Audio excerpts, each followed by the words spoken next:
नमस्कार साथियों, मैं हूं मंगलेश पटेल। आप सभी का स्वागत है आपके अपने चैनल बायोफ्लिक्स पर।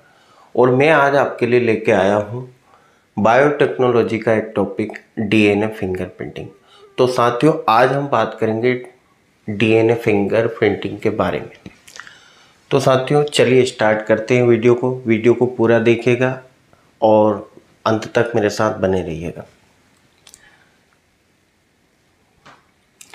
साथियों, सबसे पहले हम डीएनए फिंगरप्रिंटिंग विधि क्या है इसके बारे में जान लेते हैं। तो डीएनए नमूनों के विविधतापूर्ण एवं अत्यंत बहुरूपी डीएनए क्रमों का विश्लेषण डीएनए फिंगरप्रिंटिंग कहलाता है। यानी कि जो डीएनए जो खंड रहते हैं उसकी विविधतापूर्ण अत्यंत बहुरूपी डीएनए क्रमों यानी कि जो डीएनए सीक्वेंस होते हैं, है ना, डीएनए जो सीक्वेंस है, डीएनए सीक्वेंस का विश्लेषण डीएनए फिंगरप्रिंटिंग कहलाता है। साथियों, आप जानते होंगे हमारे देश में आपराधिक प्रवृत्तियां यहाँ पर होती रहती है, तो उनमें ये जो विधि है डीएनए फिंगरप्रिंटिंग विधि, ये बहुत ही यूज़फुल होती है। आइए अब इसके बारे में थोड़ा और जानते हैं। इसके जो खोजकर्ता थे, इसको सबसे पहले इसका जो डेवलपमेंट किया था वो थे सर एलेक्स जेफरी के द्वारा। सर एलेक्स जेफरी ने सर्वप्रथम डीएनए फिंगरप्रिंटिंग का जो है विकास किया था।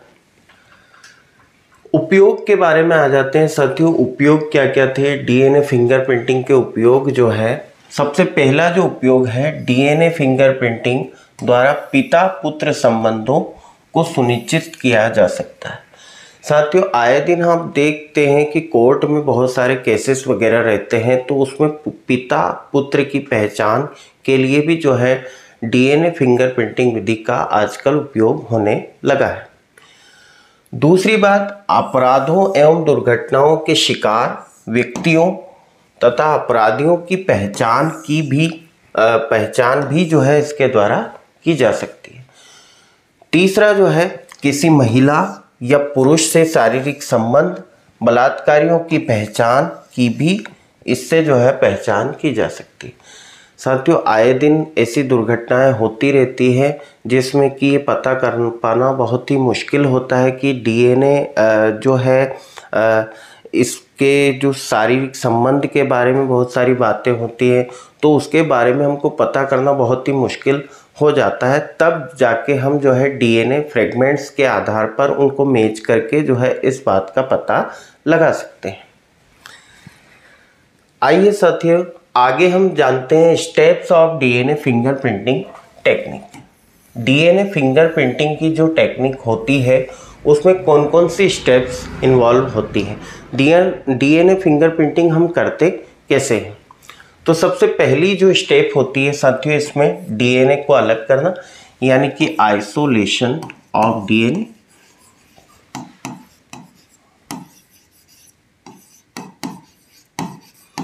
डीएनए को हम आइसोलेट करते हैं। कोई भी जो डोनर व्यक्ति होता है जिस पे कि इल्ज़ाम कोई लगाया हुआ होता है, तो उससे सबसे पहले हम उसके डीएनए फ्रेगमेंट्स को कलेक्ट कर लेते हैं। डीएनए फ्रेगमेंट्स को कलेक्ट करने के लिए हम उसके जो रक्त हैं या और किसी भी ऑर्गन से डीएनए को आइसोलेट कर सकते हैं। दूसरा जो होता है डीएनए का पाचन, यानी कि डाइजेशन ऑफ जो है DNA, digestion of DNA. Digestion of DNA में हम क्या करते हैं, डीएनए साथियों, डीएनए फिंगरप्रिंटिंग के लिए हमको पूरे डीएनए की हमको आवश्यकता नहीं होती, केवल डीएनए के एक छोटे से फ्रेगमेंट की हमको आवश्यकता होती है, तो उसको जो है हम डीएनए का पाचन कहते हैं। तीसरी जो इसमें प्रोसेस आती है डीएनए जेल इलेक्ट्रोफोरेसिस, और चौथी स्टेप इसमें आ जाती है डीएनए का स्थानांतरण। तो साथियों, हम एक एक करके इन प्रोसेस के बारे में जानते हैं। डीएनए फिंगरप्रिंटिंग की तकनीक, डीएनए को अलग करना, यानी कि आइसोलेशन ऑफ डीएनए। साथियों, आइसोलेशन ऑफ डीएनए में क्या होता है, सर्वप्रथम सेल से डीएनए को अलग करने के लिए किसी भी अपमार्जक रसायन जैसे कि एसडीएस हो गया, इससे जो है हम सेल का लाइसिस करते हैं और लाइसिस करने के बाद में साथियों जो है लाइसिस करने के बाद उत्पन्न जो प्रोटीन होते हैं उसको जो है एक प्रोटीनोज या प्रोटीएज जो एंजाइम होता है उसकी हेल्प से EDTA की उपस्थिति में पाचन करते हैं और फिनॉल की सहायता से DNA का निष्कर्षण कर लेते हैं। साथियों सबसे पहले हम जो है सेल से DNA फ्रेगमेंट्स को अलग करने के लिए प्रोटीएज एंजाइम का जो है यूज़ करते हैं और उससे जो है DNA फ्रेगमेंट को अलग कर लेते हैं। दूसरी प्रोसेस पे आ जाते हैं साथियों।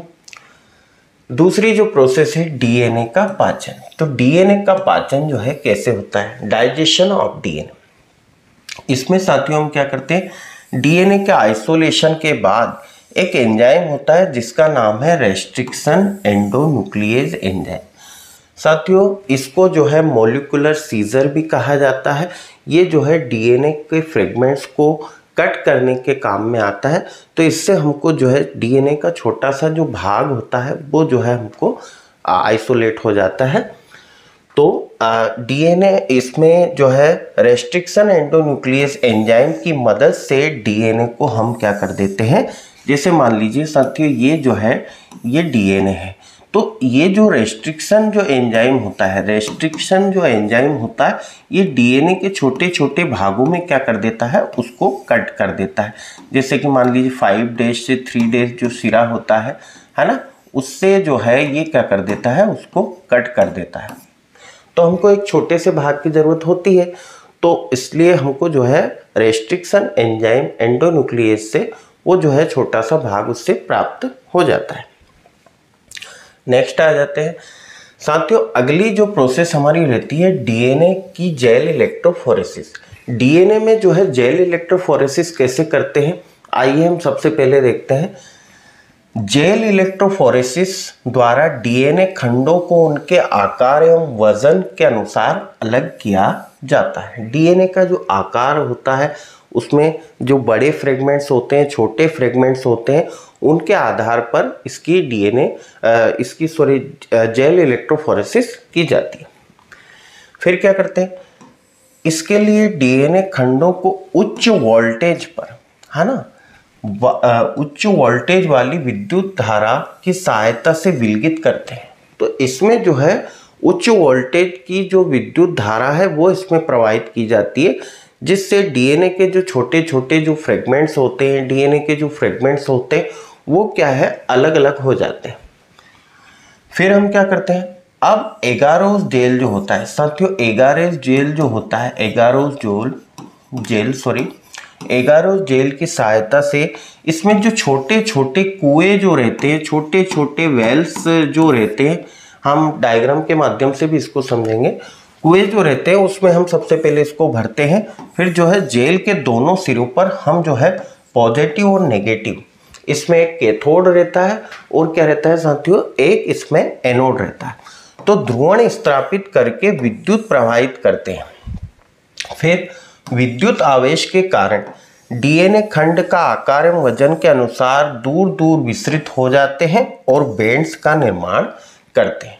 साथियों ये जो इलेक्ट्रोड्स होते हैं, जेल इलेक्ट्रोफोरेसिस के द्वारा इन बैंड्स को बनाने के लिए जो एगारोस जेल है उसको जो है वेल, छोटे छोटे जो इसमें छेद होते हैं उसमें इस जेल को भरा जाता है। भरने के बाद में इसमें जो है विद्युत धारा प्रवाहित की जाती है। विद्युत धारा प्रवाहित करने पर आपको पता है कि जो DNA जो रहता है, DNA कैसा रहता है, DNA पे चार्ज जो रहता है वो नेगेटिव चार्ज रहता है।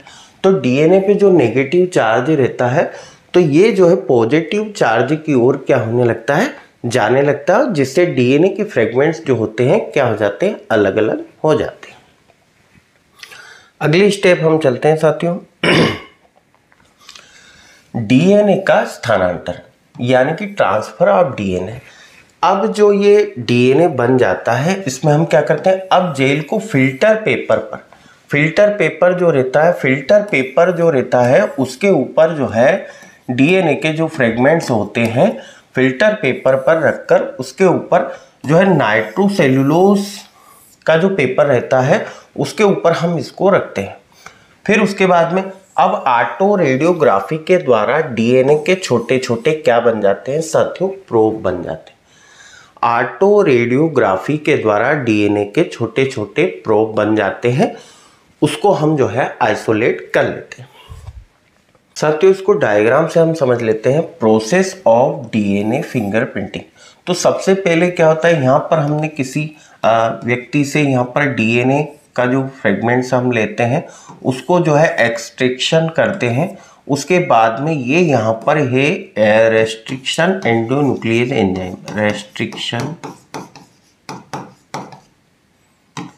एंडोन्यूक्लियस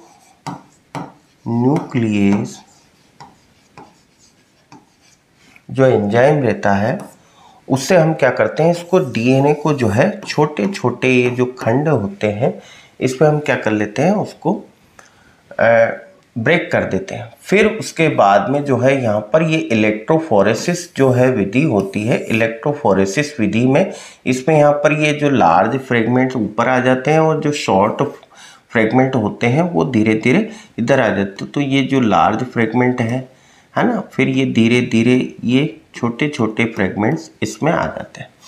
उसके बाद क्या करते हैं, इसको जो है ट्रांसफर टू मेम्ब्रेन, इसको जो है नाइट्रोसेलुलोज मेम्ब्रेन के ऊपर क्या कर दिया जाता है, इसको ट्रांसफ़र कर दिया जाता है। फिर यहाँ पर इसमें जो है छोटे छोटे इसके डीएनए के क्या बन जाते हैं, प्रोब बन जाते हैं। अब एक्सरे फिल्म के द्वारा इन डीएनए खंडों को क्या कर लिया जाता है, मैच कर लिया जाता है। ये जो छोटे छोटे जो इसमें बैंड्स बने हुए हैं इसको जो है मैच कर लिया जाता है। मान लीजिए अब इसमें यही प्रक्रिया जो है उसके ऊपर भी, जो अपराधी है उसके ऊपर भी की जाती है, और जहाँ पर जो ब्लड सैंपल हमने जिन जिन के लिए हैं सभी से इसकी जो प्रोसेस वो की जाती है। फिर इन डीएनए फिंगरप्रिंट्स को क्या कर दिया जाता है, दोनों को मैच किया जाता है। अगर ये फ्रेगमेंट्स जो है डीएनए के जो बैंड्स होते हैं अगर ये मैच हो जाते हैं तो हम समझ सकते हैं कि ये अपराधी जो है व्यक्ति यही है जिसके फ्रेगमेंट्स इसमें मैच हो रहे हैं। तो साथियों ये थी हमारी डीएनए फिंगरप्रिंटिंग विधि। आपको हमारा वीडियो कैसा लगा इसे कमेंट करके ज़रूर बताइएगा। साथियों अगर आप हमारे चैनल पर नए हैं तो हमारे चैनल को ज़रूर सब्सक्राइब कर दीजिएगा, लाइक कर दीजिएगा, शेयर कर दीजिएगा। और बायोफ्लिक्स जो चैनल है हमारा, उस पर मैं जो है आपको नए नए वीडियो जो है ला करके यहाँ पे आपको समझाता रहूँगा। आप अपने साथियों से इसके लिए ज़रूर डिस्कस करें।